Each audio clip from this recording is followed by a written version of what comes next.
Olá, sejam bem-vindos ao UnindoCast, o podcast da farmácia, unindo universidade e indústria. Eu sou Bianca Santos, professora, pesquisadora e fundadora da farmácia, e para inaugurar o UnindoCast, convidei duas pessoas muito especiais.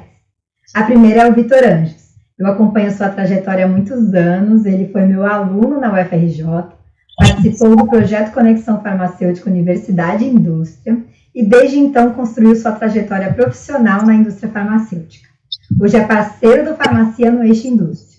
Se você acompanha a newsletter Unindo no LinkedIn, provavelmente já ouviu falar dele. O segundo é o Maurício Chaves, que tem uma trajetória que representa muito bem a conexão entre a universidade e a indústria. Maurício construiu sua formação acadêmica até o doutorado e hoje atua na indústria farmacêutica. Os dois trabalham na área de pesquisa e desenvolvimento e já trabalharam juntos. Atualmente atuam em frentes complementares do P&D. Maurício atuando com inovação incremental e Vitor no desenvolvimento farmacotécnico de medicamentos. Por isso, eu não poderia imaginar convidados melhores para inaugurar a UnindoCast.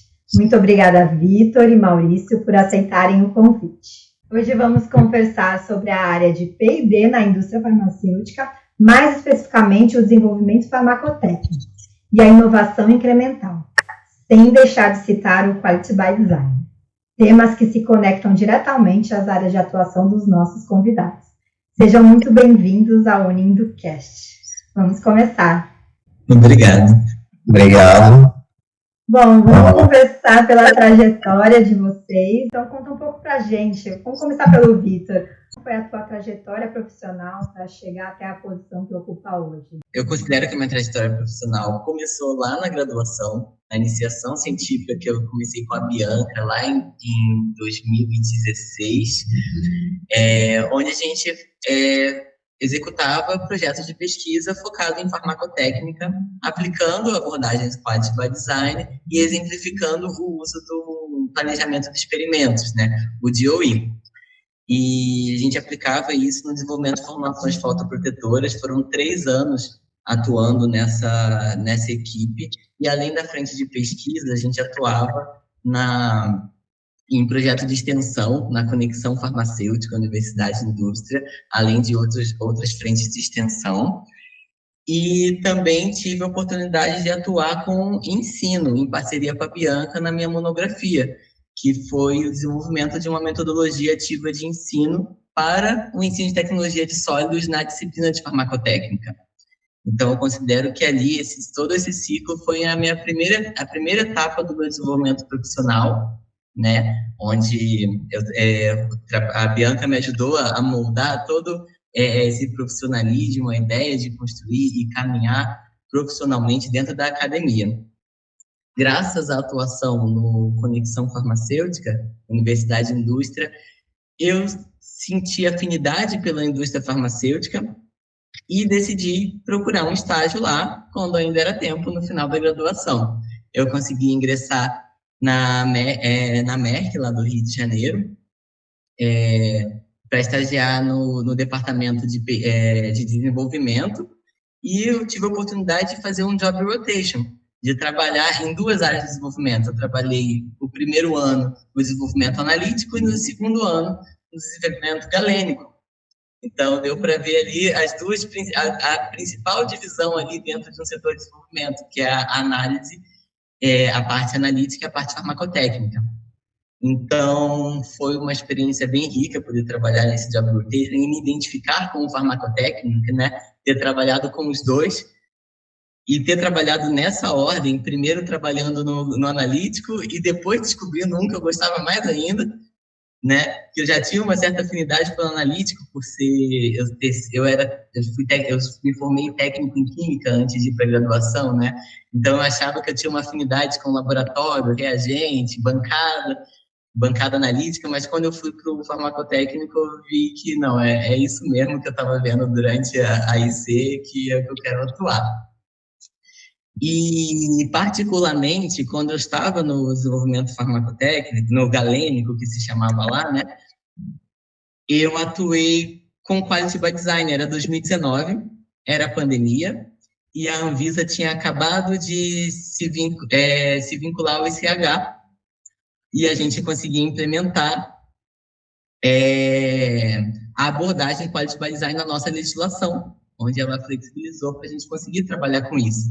Então, como era pandemia e eu precisava fazer muita coisa de home office, muito trabalho documental, eu fiquei como principal responsável pelas ações de implementação da abordagem Quality by Design na planta do Brasil, né? A Merck é uma multinacional, então isso já era praticado nas plantas da Europa, e a gente foi conseguir replicar aqui no Brasil, e eu participei ativamente nisso, claro, eu era estagiário, né? Toda a equipe me orientando, mas eu estava ali na frente, e foi muito interessante ver essa virada de chave de uma planta, né? De o que não existia e passou a existir quando a gente começou a trabalhar com Quality by Design. E quando foi acabando o meu período de estágio, meu período de graduação, eu falei, agora, né, para não sair do status de estagiário para desempregado, a gente vamos procurar um emprego. E eu sabia que eu queria trabalhar com farmacotécnica, por causa de todo esse tempo trabalhando na UFRJ e o tempo na MEC, eu falei, não, é farmacotécnica que eu quero. E então eu consegui um trabalho como analista de desenvolvimento farmacotécnico júnior numa indústria farmacêutica nacional, onde eu pude pegar essa diferença entre trabalhar entre a indústria internacional e a nacional, e eu caí em uma planta fabril com ricos 7 áreas de fabricação. Então, tinha tudo que é forma farmacêutica. Tinha sólido, semissólido, líquidos, estéreis, oftálmicos, cremes, pomadas, tinha uma diversidade, uma riqueza de formas farmacêuticas numa única planta, que permitiu pegar bastante flexibilidade de raciocínio ali, né? Curiosamente, sólidos, que é o que mais tem no mercado, né, era o que menos tinha nessa planta. A área de sólidos era uma área só se fabricava 2 produtos hormonais, então tinha pouca coisa para atuar ali em relação às outras áreas fabris, né? E ali eu peguei o que a gente o que vê mais comum na prática do farmacotécnico na indústria, que atuando eu era da equipe de manutenção de portfólio, né? Que a gente atua na etapa de comercialização do produto, fazendo melhorias, ajustes ou implementação de novas propostas e fazendo parte dos sistemas da qualidade, né? Então, é aí que a gente mexe com controle de mudanças, gerenciamento de risco, análise de risco, investigações de desvios, o monitoramento histórico do produto, predição de outliers, né, de tendências de resultados fora da especificação, contato muito forte com boas práticas de fabricação para as várias formas farmacêuticas, e os projetos, né, que nós chamamos de projeto no pós-registro, a gente chama de CM, né, que são os controles de mudança, mas que, no fundo, para nós, são os projetos de desenvolvimento que a gente atua. Então, comecei atuando com troubleshooting, logo comecei a atuar com os projetos, os controles de mudanças, alterações, e eu tive a oportunidade de crescer, sair do cargo de júnior para pleno, onde foi perdendo um pouco o perfil de troubleshooting, sendo alocado mais para o perfil de controle de mudanças, alterações pós-registros. E aí começou a atuar em várias fases de desenvolvimento, na fase da bancada, na fase de escalonamento, já na fase final industrial, transferência de tecnologia entre plantas, ajudando o pessoal do analítico a definir algumas especificações para os produtos, atuando na interpretação de estudos de estabilidade, e atuei até com um projeto de novos produtos de cunho mais simples, específico para a planta que eu atuava, porque não tinha equipe de novos produtos naquela planta. Então, para alguns projetos bem específicos, a minha equipe pegava também, então desenvolvia novas formulações, desde a bancada, desde os testes, né? Toda a parte regulatória que o farmacotécnico atua também. Então, dentro da indústria, tem o setor de o ARI. Nossa, esqueci o nome do ARI. Assuntos regulatórios. Tem um departamento de assuntos regulatórios, mas a gente continua sendo a área técnica. Então, a gente entende um pouco da parte regulatória, entende bastante da parte regulatória dos registros para poder dar suporte ao ARI e a empresa nessa situação. Estudos de validação, tudo que envolve ali a fase 3, que é a fase de comercialização no ciclo de vida do produto, a gente está bem íntimo. Entrei lá como analista júnior, fui para Minas, assim, me tornei analista pleno lá e hoje eu estou em São Paulo, né, trabalhando ainda em uma indústria nacional, em outra indústria nacional, como farmacotécnico, e hoje atuo como farmacotécnico sênior com foco em troubleshooting, que me descobri que essa área é a área que eu gosto, é uma área dinâmica, não se trabalha com a mesma coisa todos os dias, os problemas são diferentes. No mesmo dia a gente pega um problema, de tarde a gente está com outro problema resolvendo. Desde o estágio tu já fez esse job rotation, né? E depois na tua segunda experiência profissional também você conseguiu pegar um panorama bem grande de diferentes setores, conseguiu visualizar bem as diferentes formas de atuação e construindo ali teu caminho mais próximo da tua identidade, né? Sim. Mas assim, tu percorreu uma trajetória, vamos dizer, mais tradicional, né? Fez a graduação, ingressou no estágio, aí do estágio, e agora o que vai acontecer? Não tem vaga, buscou outras vagas, mudou de cidade, saiu do Rio de Janeiro, foi para Minas Gerais, saiu de uma multinacional, foi para uma nacional, e aí conseguiu, entrou como analista, então já foi emendando ali, né? Mas foi seguindo uma trajetória. Aí saiu de Minas Gerais, foi para São Paulo, para outra nacional, ainda no mesmo setor, né? Aí foi subindo de cargo, analista júnior, analista pleno, me corrige, depois é sênior ou é sênior antes? Isso, júnior, pleno, sênior. Perfeito. E aí foi lá, subindo os degraus ali, né? De forma bem linear, né? De forma bem linear, desde a graduação na farmacotécnica e seguindo estável dentro da farmacotécnica. Já o Maurício, ele tem uma trajetória diferente e me chamou bastante atenção, foi um dos grandes motivos, né, de te convidar. Maurício, pessoas que trabalham na academia ou que seguiram trajetória mais extensa na academia, né? O Vitor, ele quase seguiu um caminho meio assim, né, Vitor? Ele gostava muito da iniciação científica, mas foi para a indústria, fez o estágio e seguiu ali a trajetória industrial. Mas o Maurício fez diferente, né, Maurício? Ele fez foi um pouquinho bastante diferente, né? Um pouquinho bastante diferente. Conta pra gente, Maurício. Então, eu formei na Estadual da Bahia, né, na UNEB, no curso de farmácia, só que assim como o Vitor, eu acho que assim como quase todo mundo que está em alguma área de pesquisa dentro da indústria, fez IC, não porque é necessário para você entrar na área, mas eu acho que é um caminho natural. Quem gosta de pesquisa na academia normalmente vai gostar do P&D na indústria. Então eu fiz IC desde sempre, só que foi na área de análise de alimentos e bromatologia, que é uma paixão também. Tanto que o meu mestrado é na área de ciência e tecnologia de alimentos. Então, só que assim, na minha graduação, por eu estar no estado da Bahia, a gente não vislumbrava a possibilidade de atuar dentro de uma indústria grande. O Nordeste ele não tem grandes indústrias farmacêuticas privadas, né, produzindo medicamentos e com tanto reconhecimento nacional e até internacional também. Então, assim, a formação da gente ela não é tão focada para a área industrial.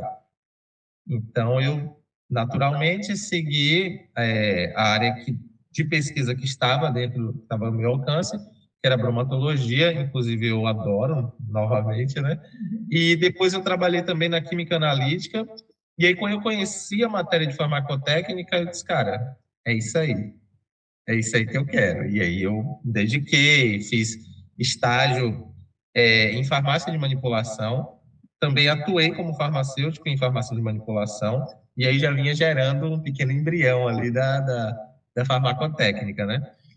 E só que assim, logo eu segui meu caminho dentro da pesquisa, e aí eu fui fazer mestrado em Minas, na UFV, na Federal de Viçosa, em Ciência e Tecnologia de Alimentos, e lá eu comecei a ter contato com matérias que eu não tinha contato, polissacarídeos, sistemas dispersos, esse tipo de coisa. E técnicas analíticas, e não só analíticas, mas diversas técnicas bastante diferentes do que eu estava acostumado. E aí eu fui ganhando um certo corpo técnico, científico, né, um pouco maior ali, contato com publicação, e até esse momento academia, pesquisa, virar professor, vou para o doutorado. Só que aí veio a virada. Eu não sou engenheiro de alimentos, eu sou farmacêutico. Eu preciso voltar para uma área de atuação que seja uma ciência particular, minha área, para eu ter mais competitividade em concurso para professor em outras áreas. E aí fui para a Unesp, em Araraquara, aqui em São Paulo, para trabalhar com tecnologia farmacêutica com um grupo de pesquisa bem, é, bem reconhecido na área. E aí eu comecei a trabalhar, desenvolver sistemas.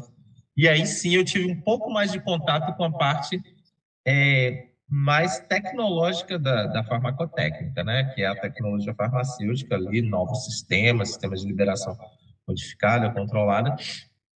E aí adentrei um pouco mais a indústria, conheci o Quality by Design nesse momento, mas antes eu já tinha conhecido o DOE, né? Desde a iniciação em química analítica, a gente já trabalhava com isso. O pessoal da química, eles são bem pioneiros nisso, né, na química analítica.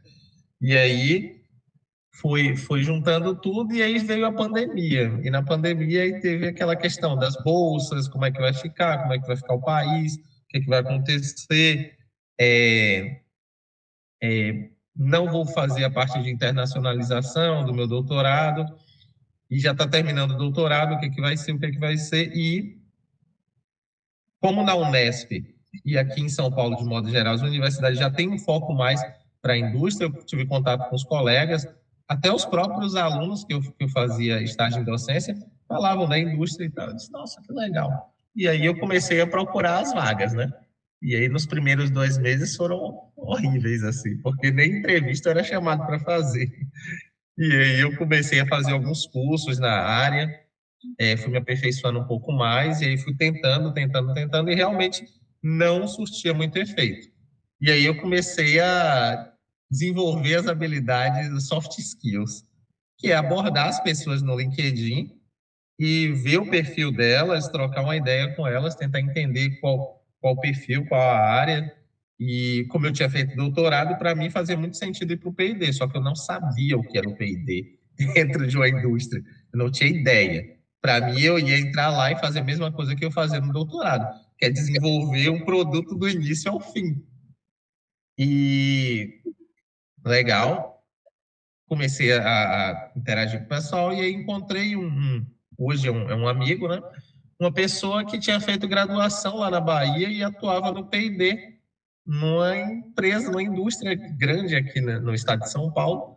E aí eu conversei com essa pessoa e a pessoa foi super simpática, tranquilo, começou a me questionar várias coisas. Você sabe fazer DOE? Você sabe fazer experimento? Você conhece de tal técnica? Você conhece tal tecnologia e tal coisa? Eu comecei a conversar com ele e aí ele disse, cara, eu acho que eu vou te indicar aqui para essa posição. Era uma posição de júnior. E aí eu cheguei e falei para o meu orientador, aí ele disse, não, tem que ir, a situação está mais complicada e tal. E muita gente também falou, cara, você vai para júnior, você está terminando o doutorado, faz sentido para você? Eu disse, claro que faz, não tem problema nenhum, acho que eu não sei nada, eu vou aprender bastante.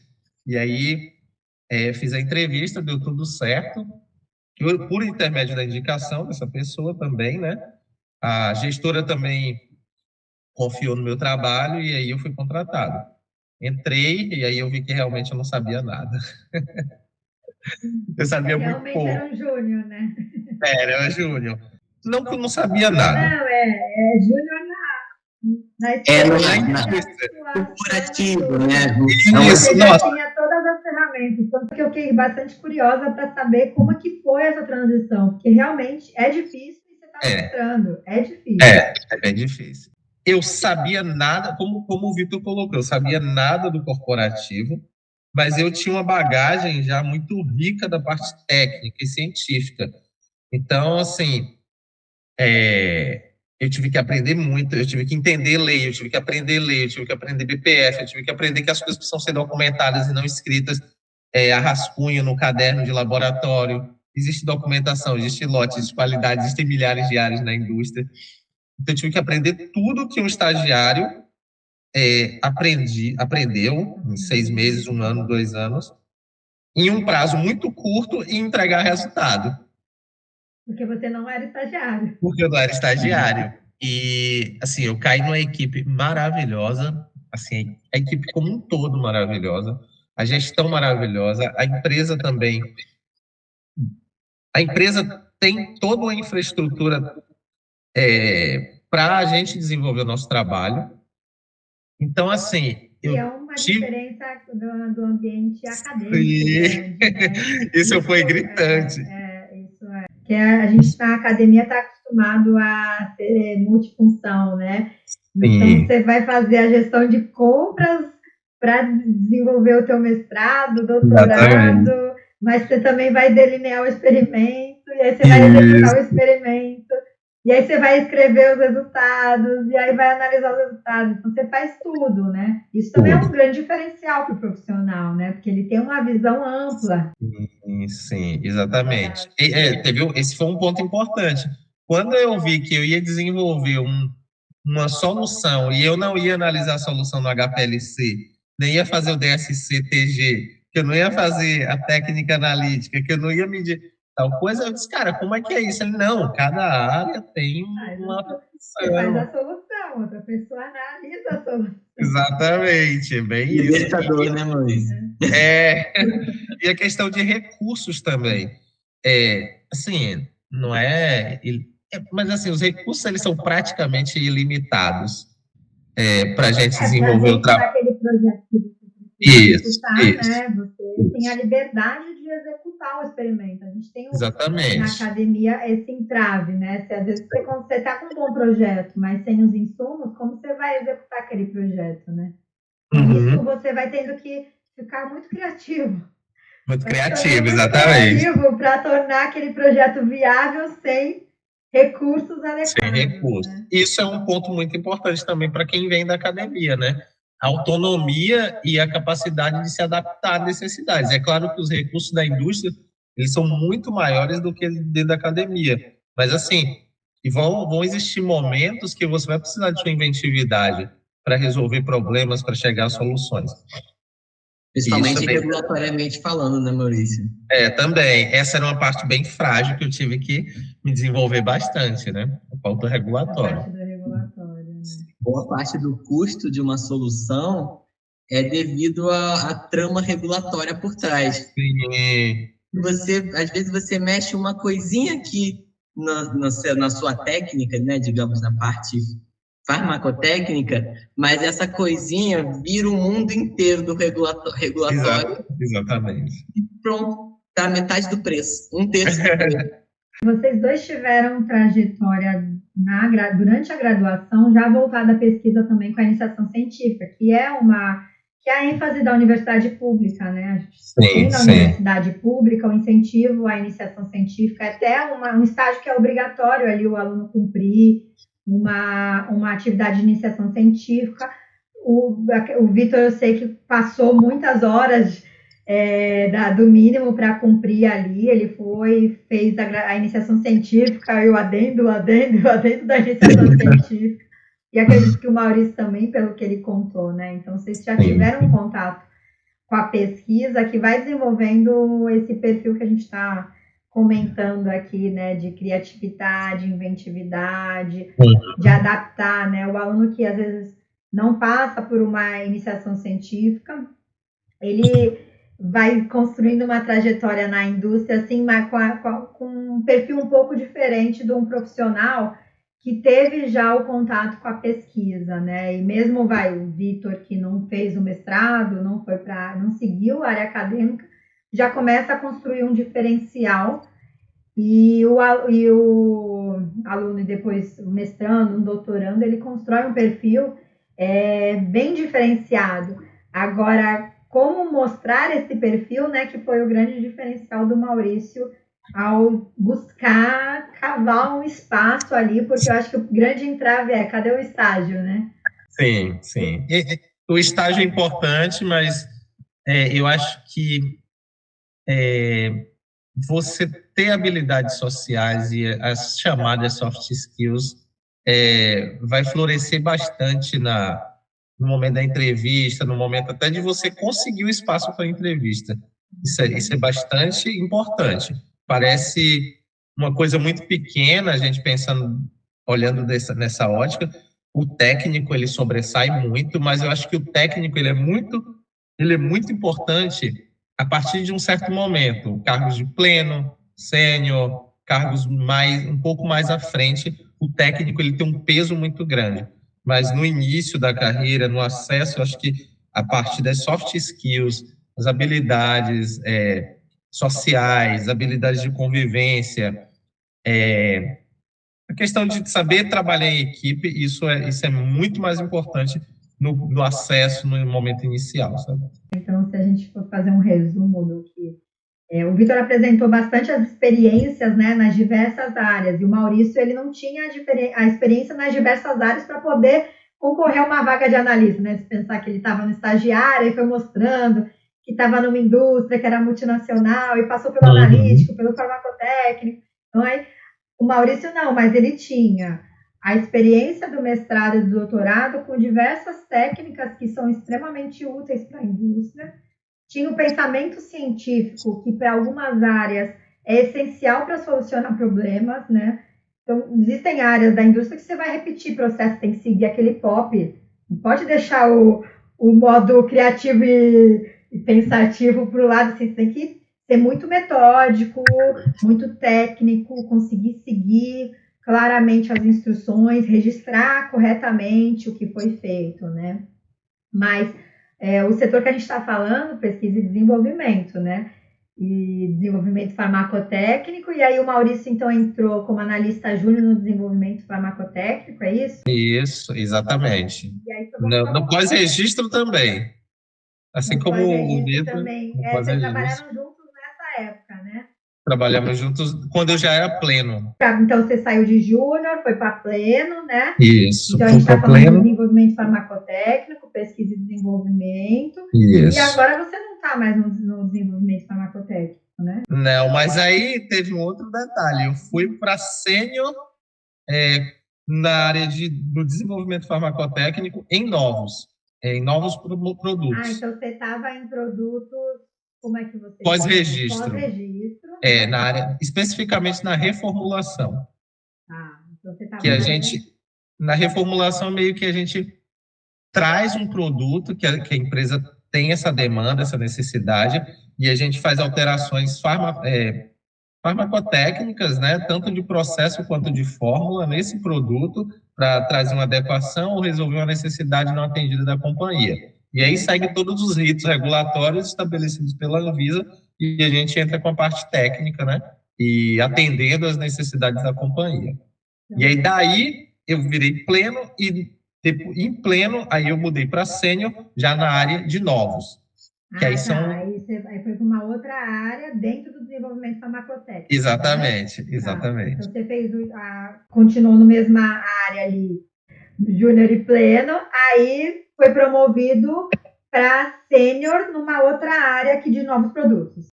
Aí veio outra história da trajetória. Eu mudei de empresa e fui para sênior em outra empresa nacional. Então você saiu de uma empresa e subiu de cargo numa outra empresa, exatamente. na área de novos produtos, que aí também já são novos desafios, né? Isso. Aí já foi legal porque esse processo ele já é muito mais simples quando você já está numa empresa, que você já tem um nome, que você já tem experiência, que você conhece as pessoas, aí as coisas ficam muito mais fáceis também. E aí eu fui trabalhar na área de novos produtos, né? E aí é meio que um pouquinho diferente de pós-registro, mas a gente faz o desenvolvimento farmacotécnico da mesma forma, só que são produtos que a empresa quer lançar, que a empresa quer trazer para o portfólio dela.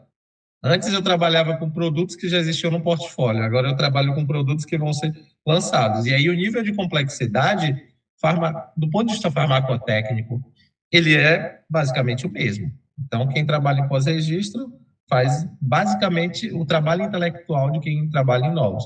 Só que aí você tem alterações da compreensão regulatória e de algumas provas também regulatórias, e tem que estar atenção a alguns detalhes diferentes dos detalhes que tinham a sua atenção no pós-registro. Muda a dinâmica, muda a ótica regulatória, mas não muda a dinâmica do trabalho. Tá, e aí, então, estava como analista sênior, trabalhando com novos produtos, já te abrindo um caminho para uma nova oportunidade. Isso. E aí, apareceu uma oportunidade numa área da antiga empresa, que eu tinha entrado como júnior, na área de... Volta aqui, né? Exatamente. Da antiga empresa que eu tinha trabalhado como júnior na área de inovação incremental. E aí era a oportunidade de voltar a fazer o que eu fazia no doutorado.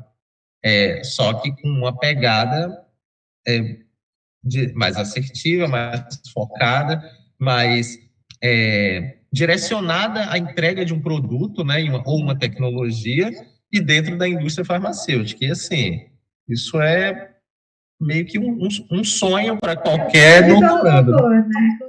Então todo doutor. A tese dele, né, um doutor que trabalha com a parte de farmacotécnica, formulação, é conseguir transformar a tese dele num produto para o mercado, né? Então, exatamente. O conhecimento dele em um produto para o mercado. Né? Exatamente. É muito legal. E aí eu pude voltar. E aí, para eu voltar, a minha antiga gestão também me recomendou para essa nova posição, porque a gestora dessa posição não me conhecia. Então, ela foi procurar informações da minha antiga gestão e que a gestão me recomendou. Então, assim, em todos os momentos, é muito importante salientar que as habilidades sociocomportamentais, elas são tão importantes quanto as habilidades técnicas e outras habilidades. Chega num ponto que é 50-50. E eu arrisco dizer que no início da carreira, as habilidades sociocomportamentais elas são muito mais importantes do que no momento um pouco mais maduro dessa carreira, sabe? Isso é uma barreira para várias pessoas entrarem na indústria. Eu lembro muito disso no final da graduação, em que os colegas que ainda não estavam com tanta certeza onde queria atuar, eles desistiam de tentar atuar na indústria quando eles viam que, às vezes, precisava aprender a performar algumas habilidades que demandavam esforço ali de trabalhar ela, né? Então, tinha gente que desistia de tentar atuar na indústria quando via que tinha necessidade de construir essas habilidades sociocomportamentais. É verdade. E conforme você vai construindo essas habilidades, se desenvolvendo tecnicamente, você vai plantando várias sementes pelo caminho, né? Então, aí você consegue ir e vir com muita facilidade, né? Então, você conseguiu ter as portas abertas dentro da indústria, né? Cada um de uma forma diferente, um pelo processo seletivo de estágio, método tradicional, o outro, eu quero, decidido, determinado a ir para a indústria, entendendo que tinha perfil para isso, entendendo que tinha competência técnica também para isso, que é indiscutível isso, né? Sim. E buscou e conseguiu. Sim, isso é muito importante. E aí hoje eu atuo na inovação incremental, até o momento, e estou bastante satisfeito, contente, porque é realmente a realização do sonho de qualquer doutor, né? Atuar numa área que você tem uma liberdade criativa muito grande, mas sempre seguindo, assim, é que você tem muita liberdade criativa, mas você não pode sair do escopo da companhia. A companhia, ela precisa ter as entregas, você precisa atuar dentro daquela lógica de empresa e que está muito tranquila, é muito pacificado para quem está na indústria há um tempo, né? Você diria, Maurício, que essa liberdade criativa é mais para os meios, né? Tipo, você tem um objetivo fixo. Na inovação incremental, você pode ser criativo nos meios que você vai chegar naquele objetivo. Exatamente. É a definição mais fidedigna. Você tem diversos caminhos que você pode usar sua capacidade técnico-científica para chegar mas assim, você tem que resolver um problema. Ainda você tem que resolver um problema.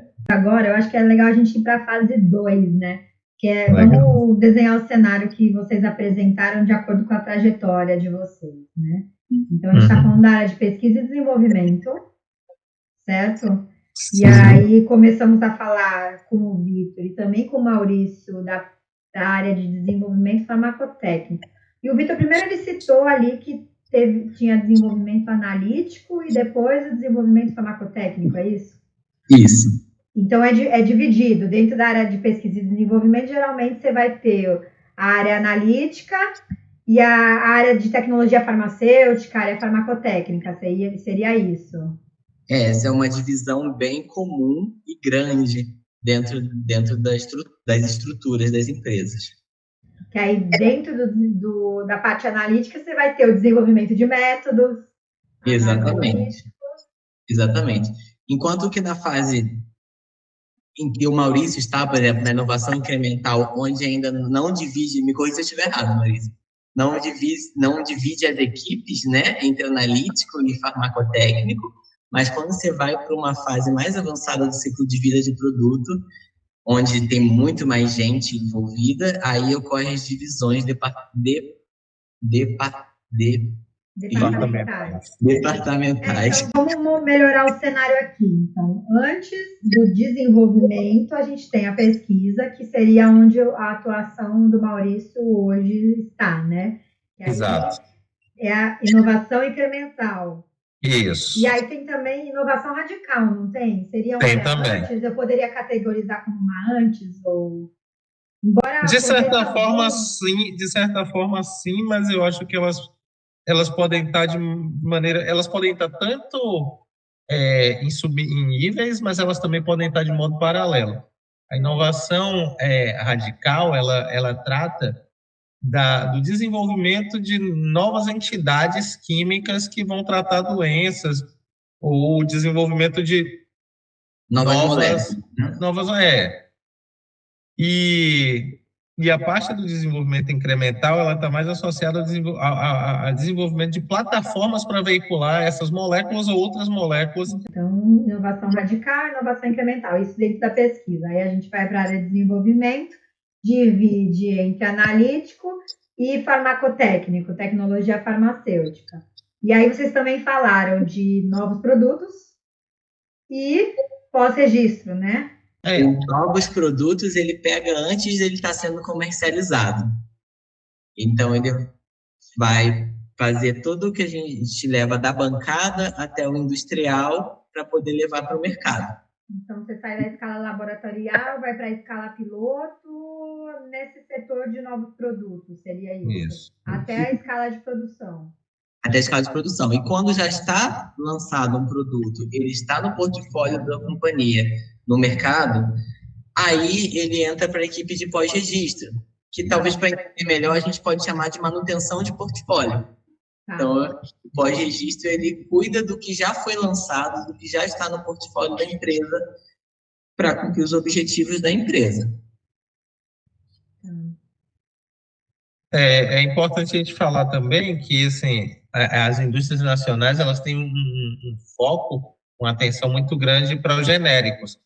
Então, às vezes muitas vezes a equipe de novos, ela vai trazer um produto que caiu patente, ou um produto de fora, uma internalização, um licenciamento, e aí e trazer para dentro da companhia. E isso fica a cargo da equipe de novos. Então, por isso que chama novos produtos. Porque ela vai... Na inovação incremental, você chega a trabalhar com genéricos? Não, é sempre novas entidades ali, novos...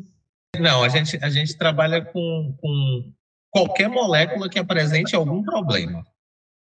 Qualquer problema a ser resolvido ou qualquer oportunidade que existir, a gente trabalha. Pode ser tanto uma molécula nova, como podem ser produtos, medicamentos, IFAs consagrados, que tenham alguma limitação e a gente pode contornar por uma via... No meio de formulação, né? Com a tecnologia farmacêutica, é isso? Isso, exatamente.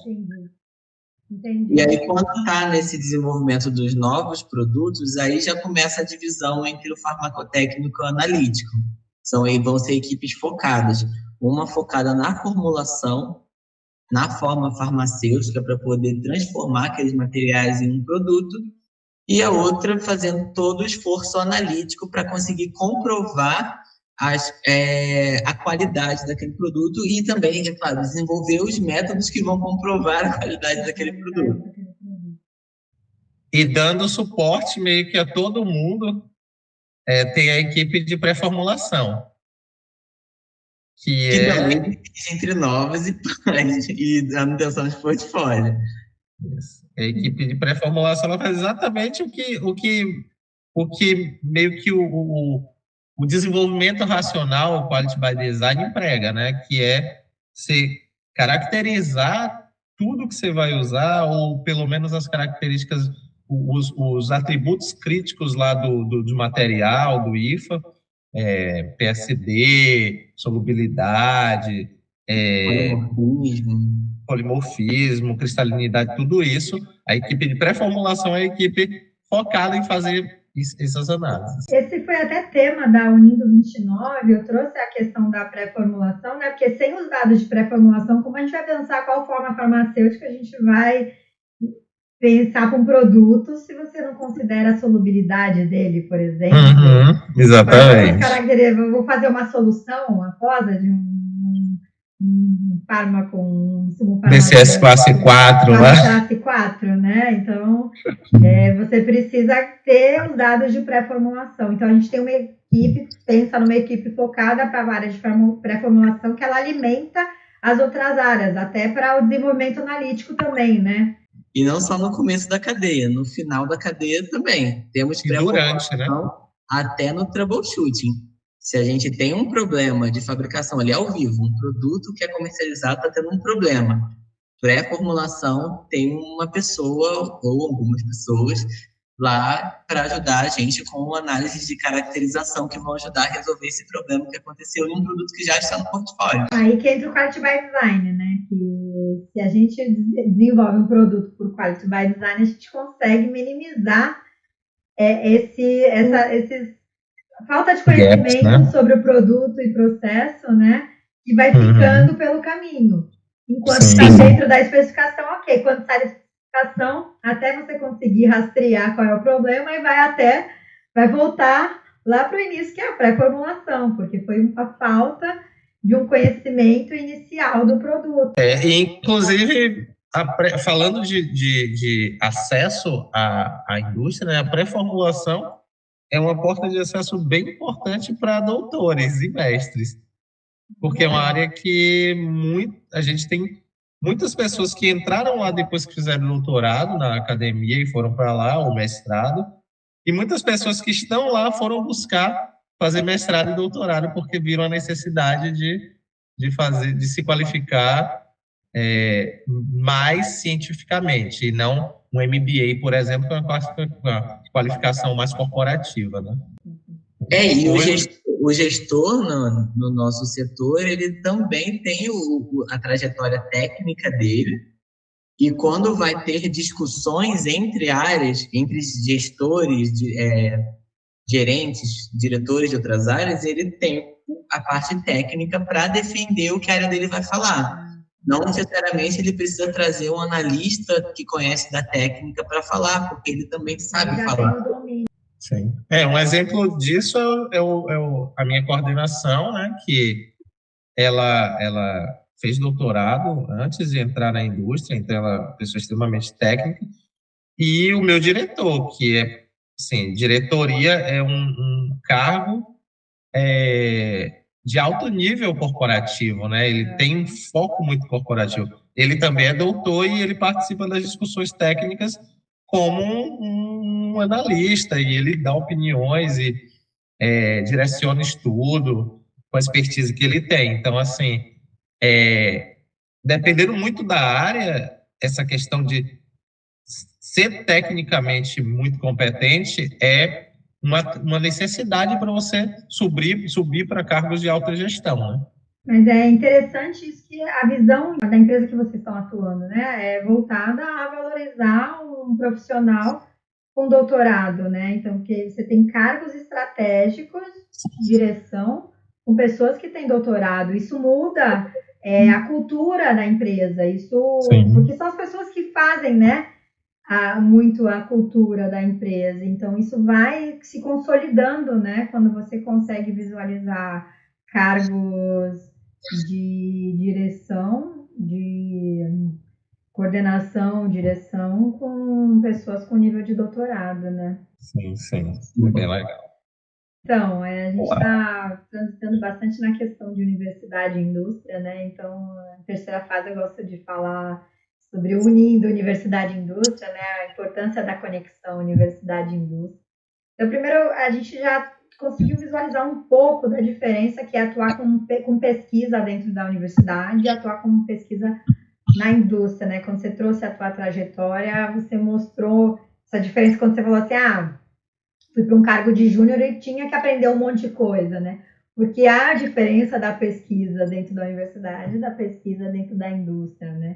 De uma atuação técnica, mesmo que seja com a mesma ferramenta de caracterização, você seguindo um protocolo que tem todas as restrições de um regulatório, e dentro da universidade que você vai ter que ter criatividade para conseguir desenvolver aquele método sem ter todos os recursos necessários, né? Então, vamos falar um pouquinho sobre isso.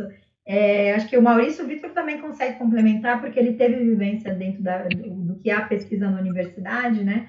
Mas o Maurício, que fez aí uma trajetória com mestrado, doutorado, o que você visualiza aí de diferença? Talvez o tempo. O tempo é uma diferença muito grande, e a questão da objetividade. A indústria, ela tem um tempo muito curto, as coisas precisam ser resolvidas muito rapidamente, então a gente tem um tempo muito curto, é tudo muito direcionado, e o tempo.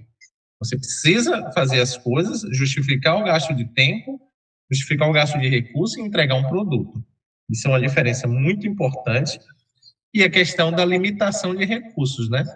A academia, ela tem, por uma questão histórica, por uma questão de priorização a política nacional e a questão de priorização de recursos, a academia, ela hoje tem uma limitação de recursos para se desenvolver alguns trabalhos, alguma pesquisa.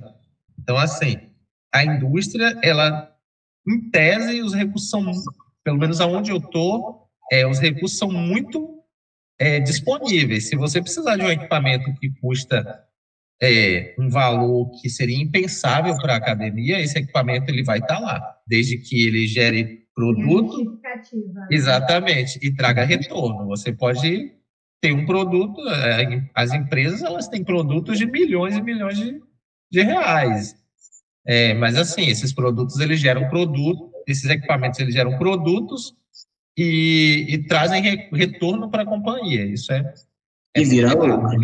E gera lucro.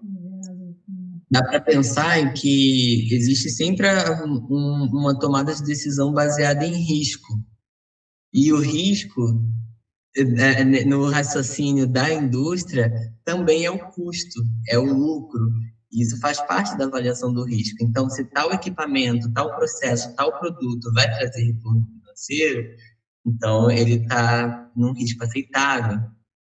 Sim. E eu acho que também tem a questão da finalidade eu não toquei, né? Eu acho que a finalidade ela também é bem diversa, né? Ela é bem a finalidade da universidade é a geração, claro que a geração de recurso, de material, de bens, é, bens economicamente relevantes é importante, mas eu acho que o produto de um mestrado, de um doutorado, é o recurso humano formado, é o profissional, é a pessoa.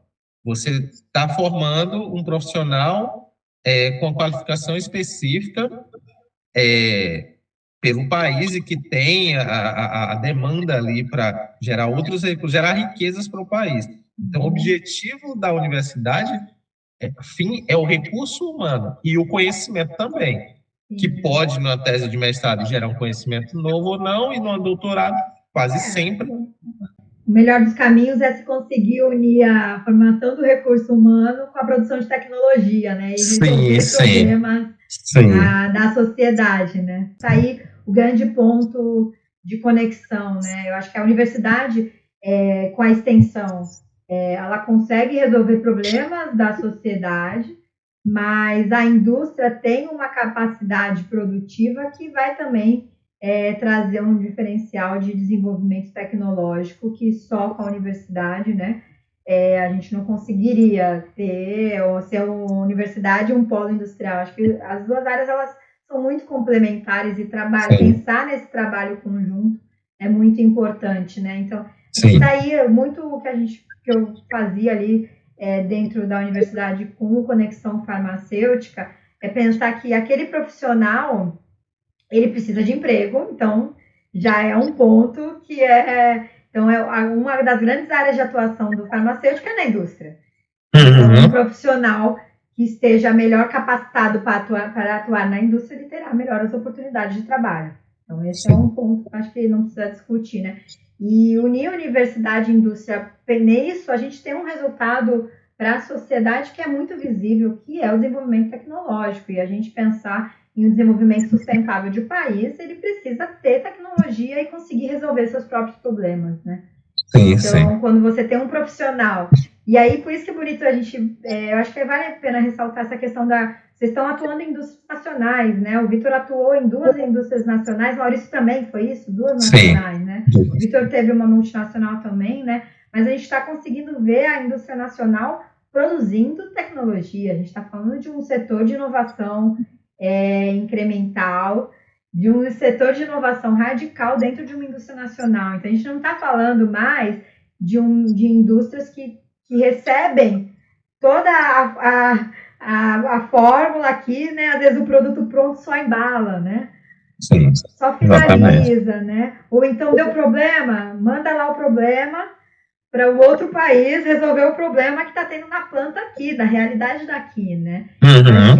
Quando eu estava na Inglaterra, eu já visualizei um pouco disso, no sentido de que eles estavam fechando alguns sites, porque eles estavam começando a distribuir. Eu trabalhei num centro de excelência, então ele resolvia problemas globais da indústria.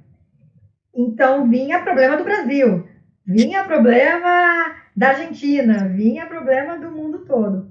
E aí eles estavam fechando alguns sites porque estavam começando a descentralizar os centros de excelência.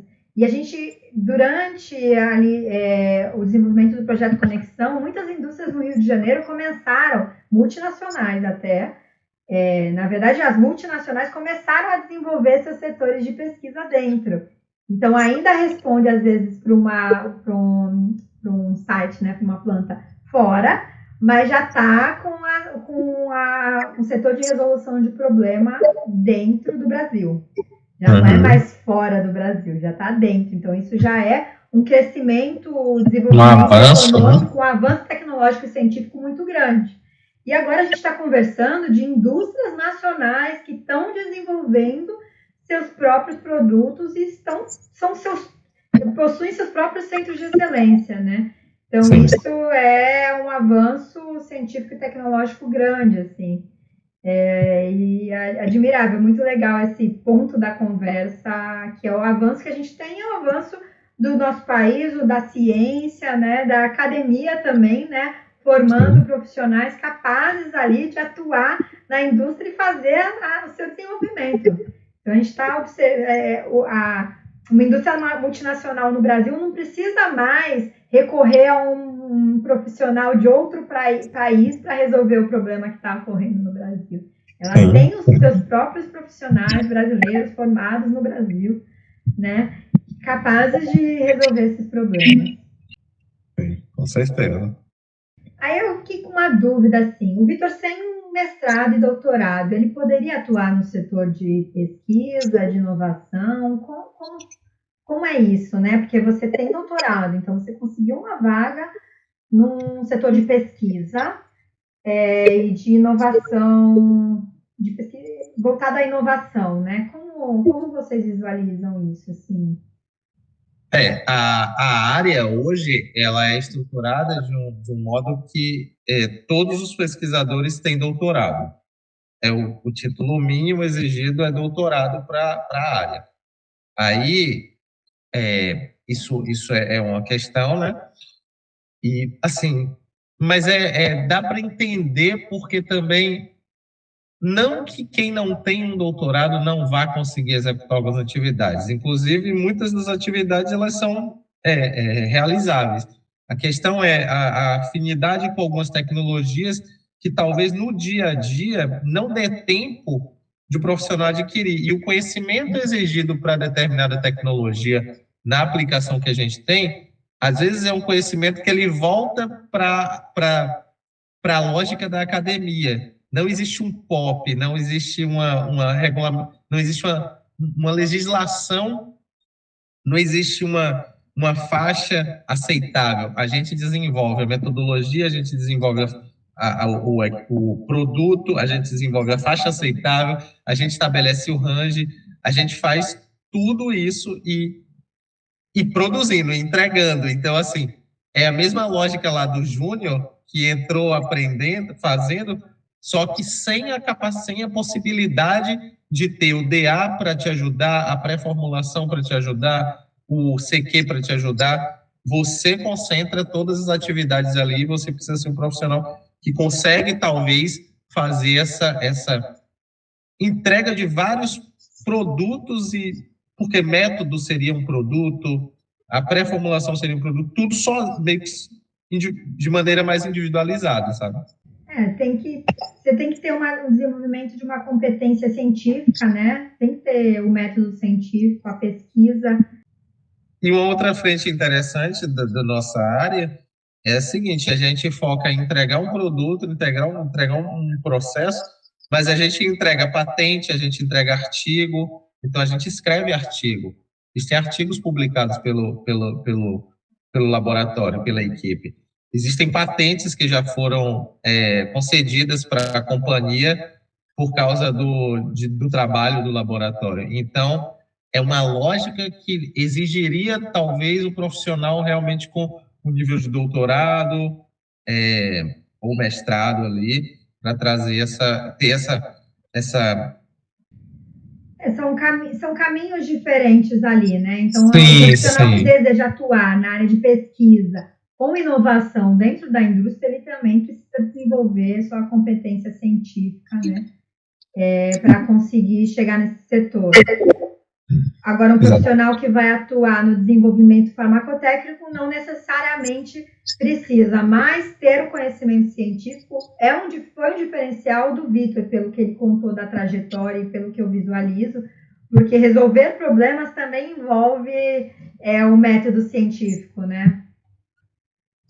Sim, a gente, a parte criativa de procurar soluções dentro de a diferença, acho que um bom paralelo com a inovação as regras que a gente tem, né? Enquanto no desenvolvimento farmacotécnico, quando a gente já tem, principalmente na manutenção de portfólio, onde tem regras bem definidas que as nossas ações têm que se encaixar naquela legislação, se encaixar naquele guia, naquilo. Então, a gente ainda usa toda a criatividade e a capacidade humana ali, né, para você conseguir solucionar um problema com com um número de ferramentas limitadas, porque essas tem que ser ferramentas que se encaixem naquele cenário, né?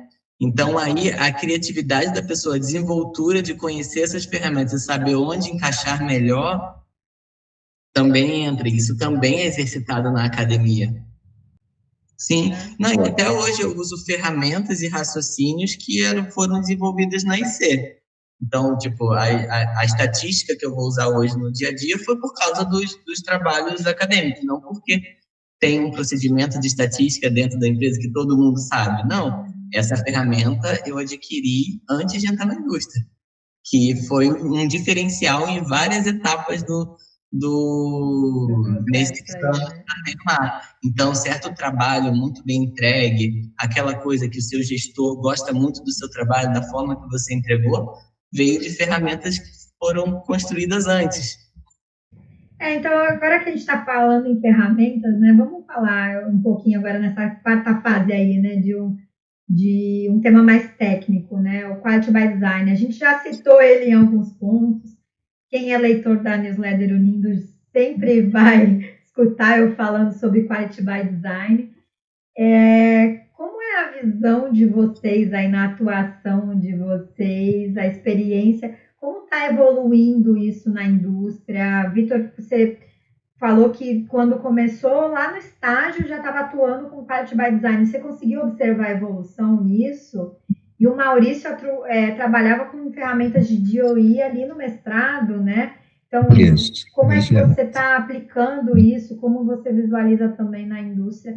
Ainda mais trabalhando no setor de pesquisa, né? E inovação. Como é que está a indústria nessa questão do desenvolvimento farmacêutico empírico versus científico?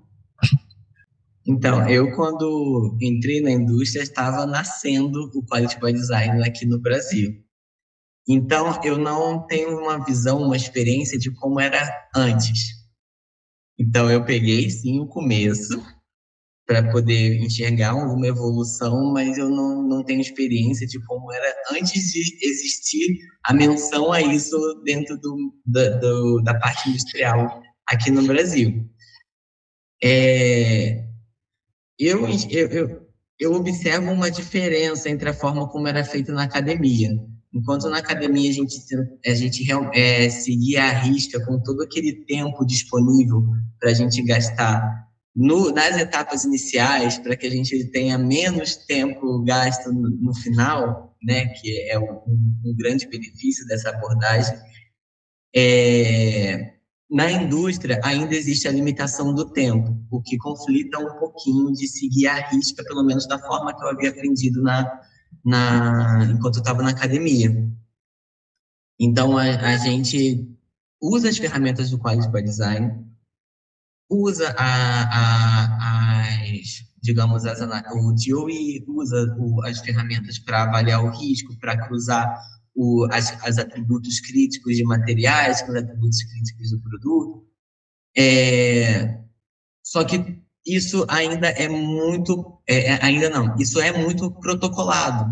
Então, nas indústrias, se tem um guia a seguir, se tem um protocolo a seguir. Você não pode, talvez, investigar uma variável que não esteja no escopo ali daquele processo. Isso, nessa lógica. Então, você é criado, pensado em tudo que está no CH e se monta um guia e a gente vai seguindo aquele guia. E aí, enquanto, o guia não está funcionando por causa disso, então vamos revisar o guia e tentar de novo, entendeu? Enquanto quando eu estava fazendo as pesquisas lá na IC, a gente estava ali ajustando ao vivo, escolhia a melhor ferramenta na hora. Enquanto hoje a gente tem uma ferramenta que é a ferramenta validada para ser utilizada na indústria, naquela indústria, né, que validou aquela ferramenta para usar. Se precisar fazer outra, vai ter que validar outra. Algo assim, nesse racional. Você está num setor, você atua na maioria das vezes no setor pós-registro, né? Então você já está com medicamento comercializado. Algo sai de fora da especificação, você tem que resolver o problema, mas você não pode solucionar o problema por completo. Às vezes você vai resolver aquele problema, voltar para a especificação, Mas volte e meia pode ser que aquele problema retorne ali, né? Seria mais ou menos isso, porque você não determinou realmente qual foi a causa e ajustou todos os parâmetros. Seria Isso. A gente se mantém dentro da especificação, mas a produtividade talvez vai performar de uma maneira menor, porque você não tem, a não ser que você consiga justificar para o teu gestor a importância de uma avaliação, né, mais ampla, geralmente você não vai ter essa flexibilidade. Exatamente. Você precisa resolver e continuar aquele processo dentro da especificação, claro, manter a qualidade, mas se tiver alguma variação da umidade que não estava prevista, vai voltar fora da especificação, mesmo que não necessariamente seja um erro. Se você fizesse uma análise, conseguiria uma flexibilidade na zona de umidade, por exemplo, porque aquela umidade não vai afetar a qualidade final de produto. Mas uma vez que na validação você fala que aquela umidade não é permitida, você não vai poder aprovar um produto que você não conhece os efeitos daquela umidade. Exatamente. Então, eu acho que a gente tá na era da validação ainda. Não passamos para a próxima etapa, onde a gente tem maior liberdade dentro do design space, né? E não é isso. Você comentou sobre, por exemplo, convencer o gestor que vale a pena fazer determinada ajuste. Vai além, é mais difícil. Não é só convencer o gestor, tem que convencer todos os outros departamentos que têm uma visão diferente. Você tem que convencer o departamento fiscal que financeiramente vai valer a pena investir nisso, convencer o pessoal da programação, áreas que têm visões diferentes, com técnicas diferentes, para poder fazer o organismo funcionar. Então, não é só a parte farmacotécnica. É complexo, né? Legal. Eu acho que contrasta também muito com o que a gente falou, né, da questão do tempo. Lá, quando a gente falava da diferença entre a indústria e a academia, que eu falei que a indústria tinha um prazo muito curto para entregar as coisas, mas ela é rápido e devagar. Você tem um prazo curto para entregar as fases internas à indústria, mas ela tem processos muito lentos de alterações de certas coisas de coisas que são reguladas e regidas por lei. Então, a indústria ela precisa seguir os desígnios da lei. Não dá para... a gente não consegue inovar. A gente precisa respeitar o que a legislação fala. E se movimentar dentro da legislação é um processo bem lento. Então, eu acho que é bem isso que também que o Vitor colocou, né? As movimentações dentro da indústria para essa mudança de paradigma acontecer de maneira mais completa, ela vai junto com a adaptação. Demanda regulatória, né? Isso, existe a demanda regulatória e a adaptação da própria indústria com a parte de infraestrutura, com a parte de documentação, de tudo isso. E trazendo um pouco para meu setor, o cenário é bastante diferente, né? A gente atua de maneira muito semelhante à academia, então a gente tem liberdade plena para aplicar o Quality by Design nos nossos produtos, nossos processos, nossos produtos, desde a concepção dele. Então, às vezes, muita coisa ela para antes de iniciar, porque a gente fez uma análise de risco e fez uma gestão ali de risco da molécula, da tecnologia, do processo, e entendeu que não faz sentido seguir com aquilo, como o Vitor colocou inicialmente, não faz sentido, pode fazer sentido técnico, tecnológico, mas às vezes não faz sentido operacional, às vezes não faz sentido financeiro. Então, às vezes é uma questão de análise de risco também, já parar aquilo ali e não seguir. Seguindo, a gente realmente segue os ritos mais completo possível, e aí tem a responsabilidade do analista, né? A gente é bastante livre para atuar, e aí cabe muito ao analista como ele vai direcionar aquele desenvolvimento dele dentro do Quality by Design e o que é que vai ser feito, o que é que não vai ser feito. Mas a nossa área é, como diz a legislação, é fortemente recomendado que siga-se o Quality by Design. É isso, e vocês seguindo lá na inovação Quality by Design, a gente começa com a introdução de produtos, de novos produtos, já com maior conhecimento, né? E é isso, na verdade, é uma cascata que vai impactando outros. Porque aí você já vai ter outros controles que vão estar sendo feitos, né, para os novos produtos, que para os antigos às vezes não eram feitos e vão trazer novos caminhos, né? Sim.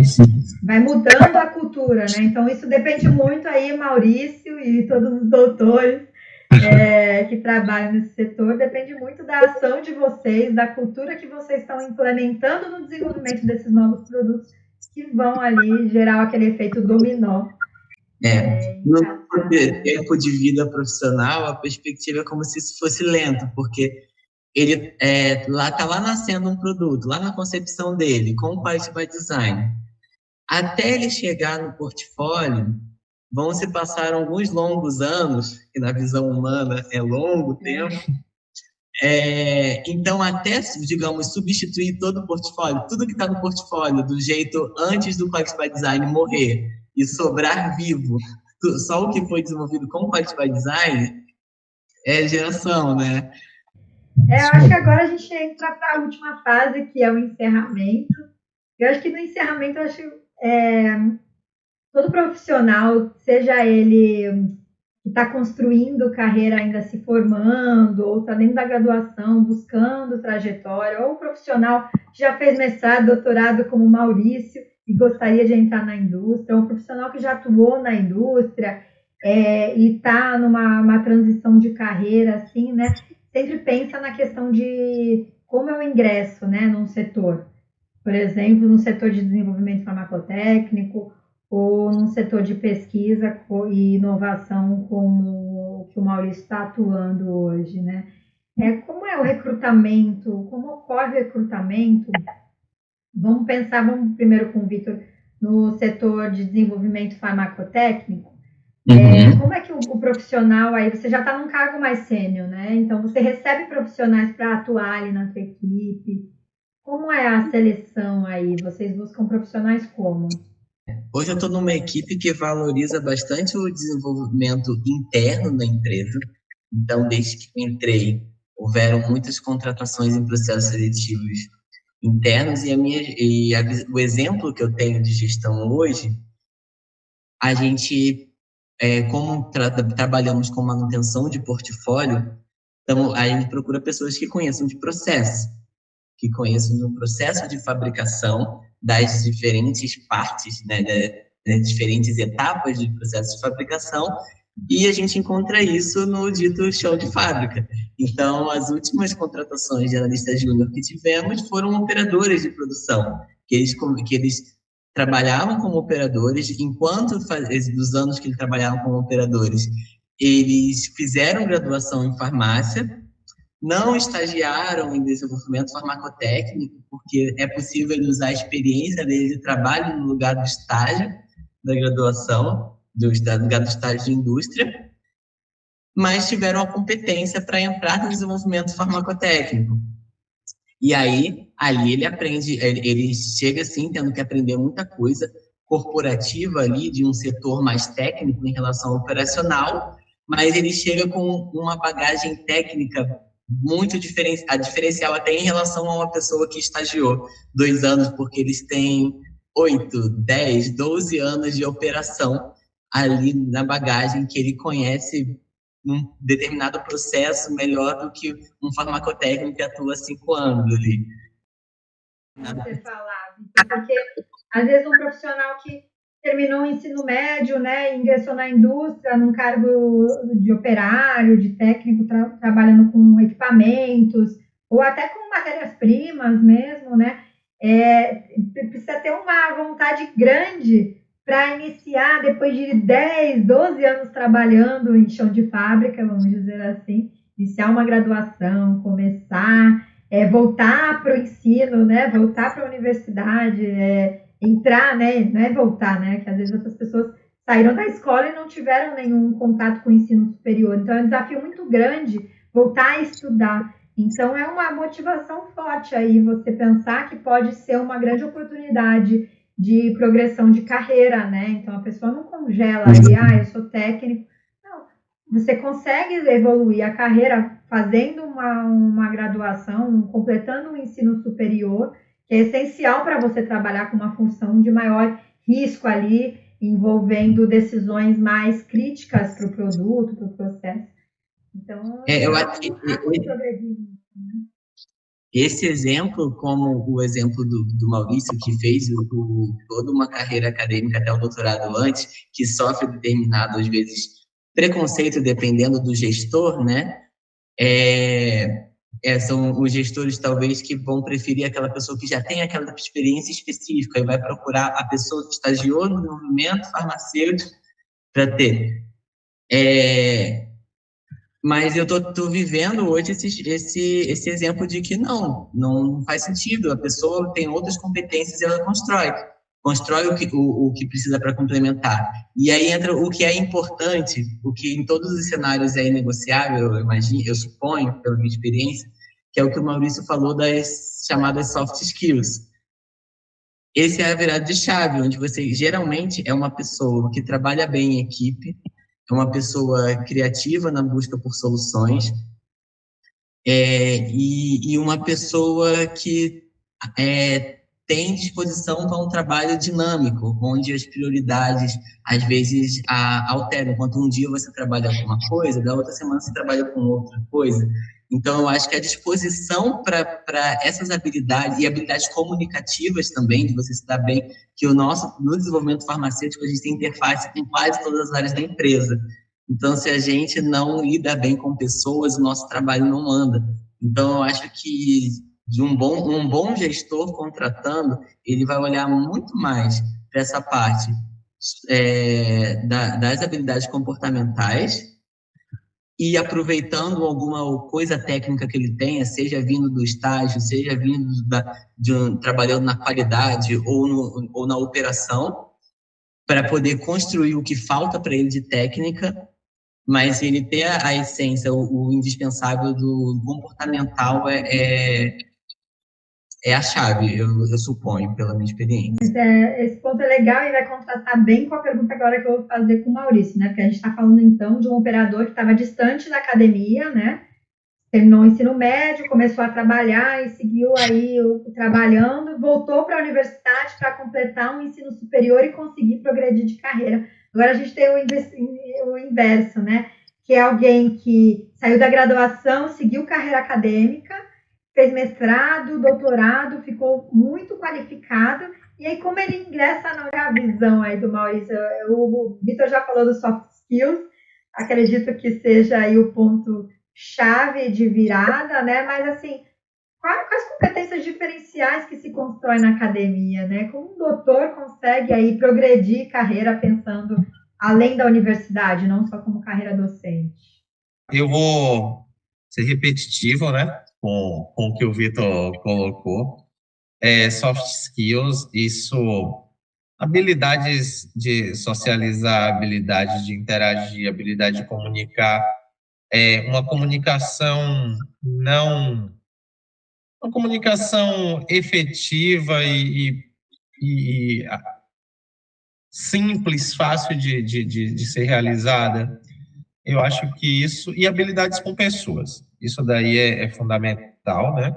Acho que nem na indústria, eu acho que em todas as profissões, só se você trabalhar sozinho dentro de, acho que até assim, é impossível você não desenvolver essas habilidades, você tem que ter, mas assim, do ponto de vista técnico, eu acho que você tem um conhecimento em química, em bioquímica, em farmacologia, farmacotécnica, na minha área é muito importante. Por incrível que pareça, sem contar minha coordenação, somos em 4.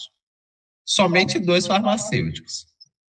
Um é química e a outra é bioquímica. E é um setor de formulação, né?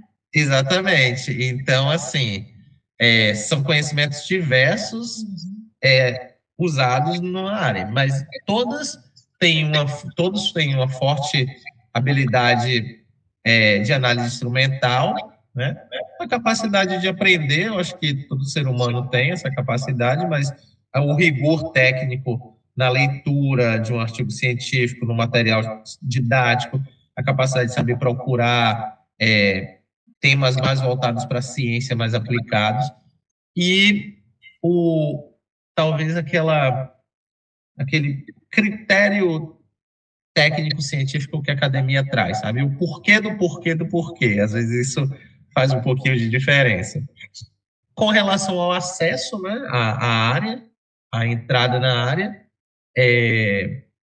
a minha área hoje ela está aberta apenas a profissionais com nível de doutorado, mas comumente as pessoas entram na área por meio de bolsas.